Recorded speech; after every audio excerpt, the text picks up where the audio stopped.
থালাসেমিয়া big lottery ticket ক্রেতা ভাইরা কেউ কেমন আছেন সব? আপনাদের অনেক দিন 2-3 দিন পরে ভিডিও ছাড়ছি, তো নতুন আপডেট নিয়ে। তো আপনারা অনেকে টিকিট কেটেছেন, আমার কমেন্ট বক্সে জানিয়েছেন যে ভাই সে কীভাবে দেখবো, লিঙ্কটা দেন। তো এটা লিঙ্ক আমার যে আপডেটে এসেছে আর মাত্র আপনারা 20 তারিখ পর্যন্ত টিকিটগুলো ক্রয় করতে পারবেন।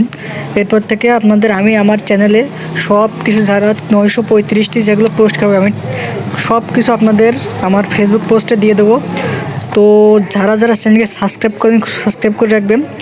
তো আমার এই করা দিয়ে ভাই আমার মোট 100টা টিকিট হয়েছে। আর একটা ভাই কমেন্ট করেছে, ভাই টিকিটটা কীভাবে কিনবো? তো আপনার আগেও বলেছি যে কোনো ব্যাংক কিংবা এনজিওতে আপনারা গেলে টিকিটগুলো ক্রয় করতে পারেন, এবং অনলাইনেও টিকিট কিনতে পারবেন। আমার ভিডিও ছাড়া আছে, আপনারা অবশ্যই দেখে নেবেন। আর এক ভাই কমেন্ট করেছে, ভাই এটা কি কোনো টিভি চ্যানেল বা ফেসবুকে? ভাই এগুলো ফেসবুকে তাদের পেজ আছে, ওখানে আপনারা পুরস্কার যেদিন হবে ড্র হবে সেদিন পেয়ে যাবেন, অথবা আমার চ্যানেলে আসলে আমি ভাই সাথে সাথে আমার চ্যানেলে আপলোড করে দেবো। তো আপনারা যারা যারা টিকিটগুলো ক্রয় করছেন অনেক কিছু জানার আছে, তো অবশ্যই আমার চ্যানেলকে সাবস্ক্রাইব করুন এবং কমেন্টে লিখে দিবেন যে কার কী সমস্যা, আমি সবাইকে সমাধান করে দেবো। তো ধন্যবাদ সকলকে, যারা যারা আমার রেগুলার ভিডিও দেখেন অবশ্যই চ্যানেলকে সাবস্ক্রাইব করে দিবেন। ধন্যবাদ সকলকে, আসসালামু আলাইকুম।